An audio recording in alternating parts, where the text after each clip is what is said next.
Thank you, Don. Thank you so much. I don't know if you noticed that Kendall, when she came up, had a black binder, and she said, I told her we were going to switch. Are you there? We were going to switch. She didn't even look down at her binder. You don't need to be having a binder. You do a fantastic job advocating such a great cause. Don, thank you so much. Mayor Hancock, I don't know where you are, but thank you for the warm introduction, and more importantly, thank you for your advocacy of school choice. I hope you stick with it. Hope you make it a bipartisan effort to bring more choices for kids, particularly kids of lower income. My friend Governor Owens, thank you. Senator Johnston's here, who's one of the great national education reform leaders. I think he was here. He was the guy not wearing a coat. There he is. Thank you for coming. I want to thank all of you for your generous support and the warm introduction. It is really a joy to be here. I want to pay tribute to ACE. First of all, the quality of the videos and the collateral material is really a leading indicator of the commitment that this great organization is making, and the results are phenomenal. I don't think there's any place in the country that could claim that their students are graduating with 91%, at a 91% rate, and 100% of those are going to college. So you should be proud that you're part of something that is enormously successful. Unfortunately, though, across this great country, low-income children today do not have the same kind of opportunity that many of the ACE scholars are obviously taking advantage of. The chance to be college and or career ready through high school, even though we spend more per student than any country in the world, is becoming a faint dream for many low-income Americans and in general, for young people, and the cost to our society is a national tragedy. Sadly, we're complacent about this for some odd reason, but the results are there for people to see. 90% of the people on welfare and 75% of the people on food stamps are high school dropouts. 85% of the kids that enter our juvenile justice system are functionally illiterate. And 70% of the inmates in our prison population can't read above a 4th grade level. And it's not just low-income students that lag behind. On the most recent international test administered by the OECD, the so-called PISA test that measures science, reading, and math aptitudes for 15-year-olds, the U.S. ranked 15th in reading, 21st in science, and 24th in math. This, as I said, in spite of the fact that we spend more per student than any country in the world other than Luxembourg. The United States has gone from #1 in the percentage of young adults with a college degree to tied for 12th in a little more than a decade of time. We're now at a point in this country where the next generation has less education outcomes in their lives than their parents, the first time in American history. And yet we quietly sit back and say, there's all sorts of reasons why this is happening. We can't do anything about it. There's nothing that can be done. My school's okay. You've heard it all over and over again. And the complacency overwhelms us to the point where now, I would say, this more than any of the other great structural challenges we face in our nation puts us at risk of being a nation in decline. When I was governor of the state, I had a chance to embark on a different journey than just sitting back and accepting the notion that there's nothing that we can do about this. And my personal belief is that we need now to make this a national priority, not necessarily a federal government program, please don't get me wrong, but a national priority. And the path to make this happen, in my opinion, is to make it something of great national purpose and focus on a formula of success that includes parental engagement, higher standards, benchmarked to the world's best, not benchmarked to the neighborhood's best, but literally to the best in the world. I'm not kidding accountability based on student achievement as the driver of how you measure how schools are doing. Customized learning where seat time is replaced with competency-based learning where kids are not pushed along if they haven't learned the material and they're not held back if they've already mastered it, but move to a customized learning experience. Reform of the teaching profession where great teachers are rewarded and bad teachers are asked to leave the classroom.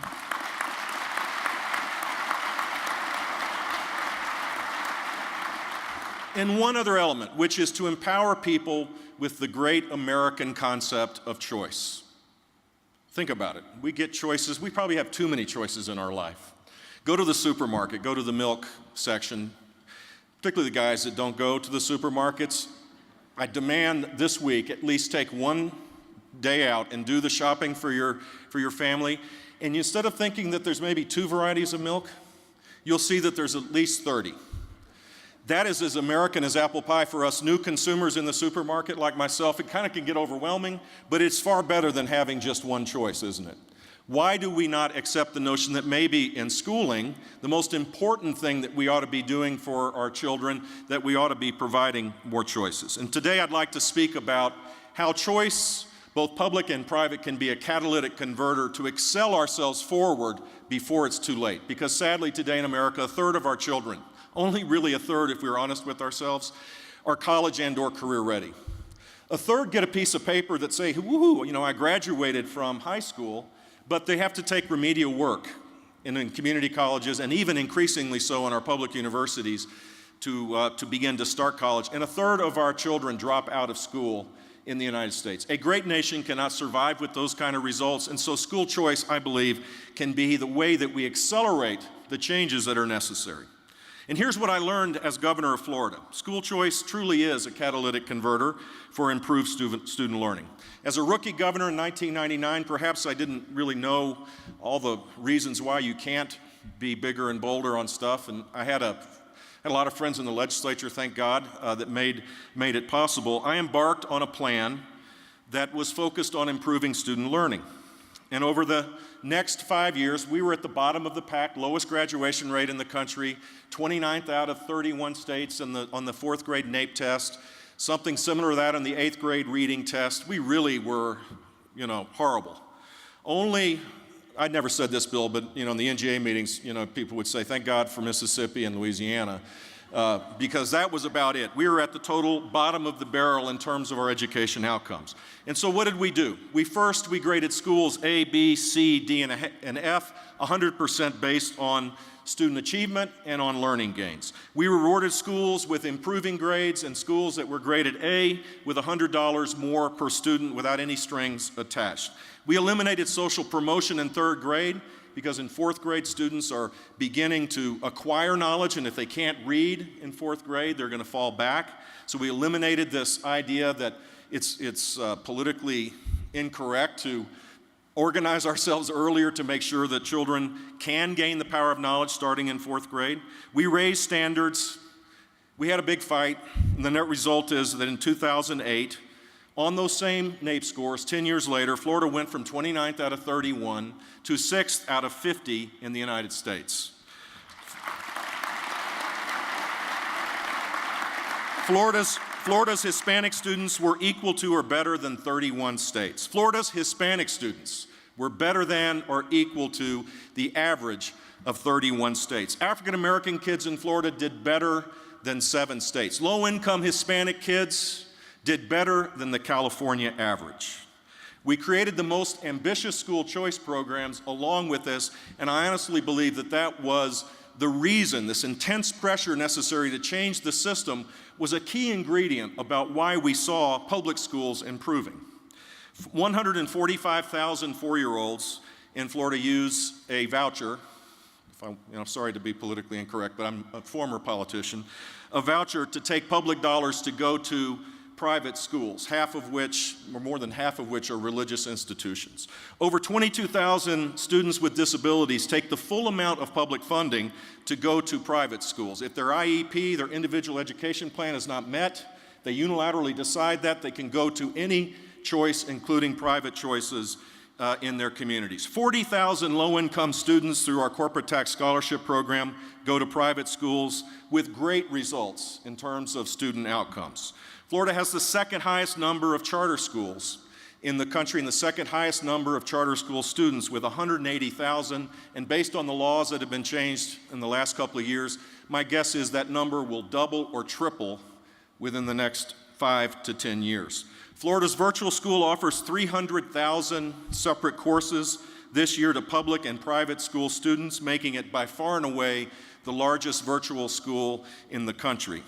Along the way, Florida was able to shatter some of these common myths that have been built up that ACE has done through its hard work here in Denver. These myths have been the protective shield, if you will, of the monopolies, the 13,000 separate monopolies that are organized by and large, not that they don't care about kids, but they're organized economically around the economic interests of the adults, and the children suffer. And I can think of 3 myths that have been shattered that I think should give you hope if you stick with this, that great things can happen.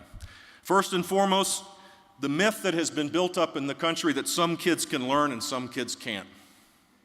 We often hear that poverty and family dysfunction define student outcomes, and there's really not much we can do about it. How many times have you heard that? It's not, people don't get in front of a microphone and say that, but they'll say it in private conversations over and over again. Some kids can learn, some kids can't. Get over it. It is what it is.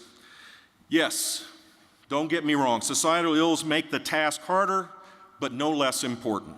Apart from the soft bigotry of low expectations embedded in this myth, as a nation, we don't have the luxury to excuse away failure of millions of young people.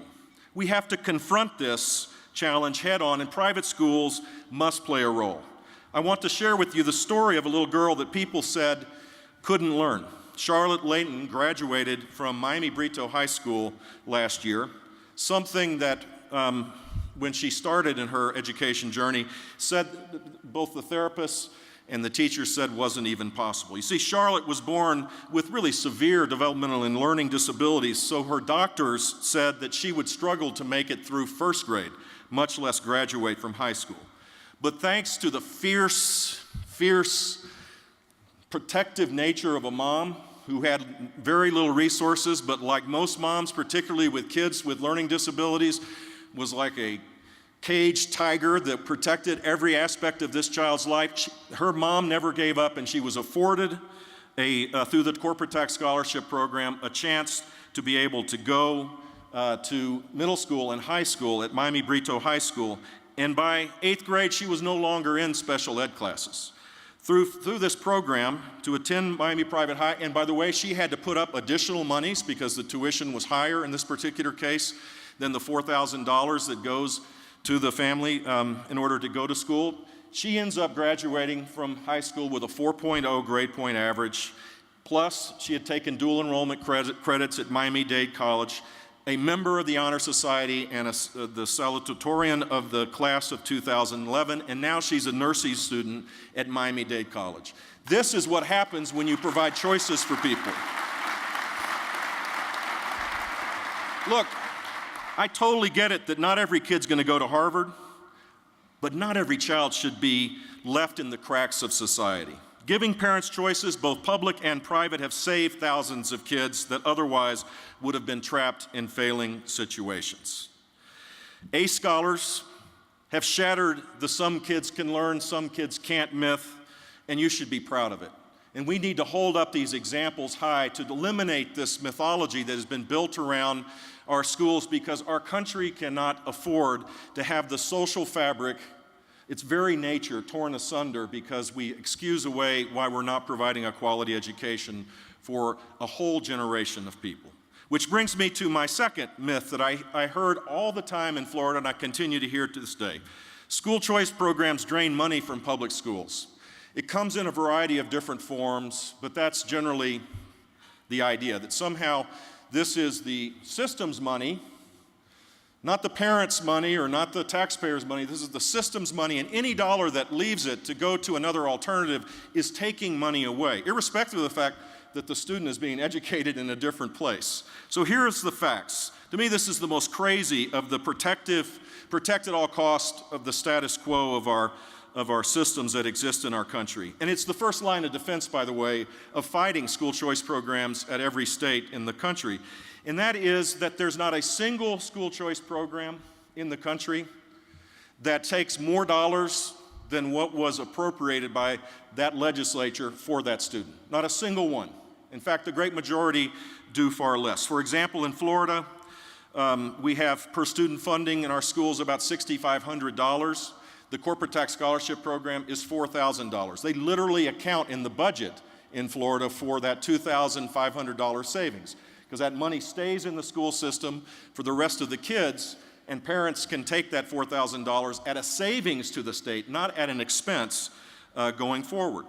Florida's McKay Scholarship Program for students with disabilities provides a voucher that is equal to the amount that the student would have received had they stayed in the public school or gone to a private school, whatever the lower amount is. Charter schools range from about 80 to 90% of the funding for traditional public schools. And so don't buy it when people say that somehow that this is taking money away from public schools at the expense of the whole system. In fact, it is empowering people to make choices that saves money for the system. Now, does that mean that the bureaucracies around our children might have to change? Does that mean that there may be some altering of the cost structure of our public school systems? You bet, but what's wrong with that?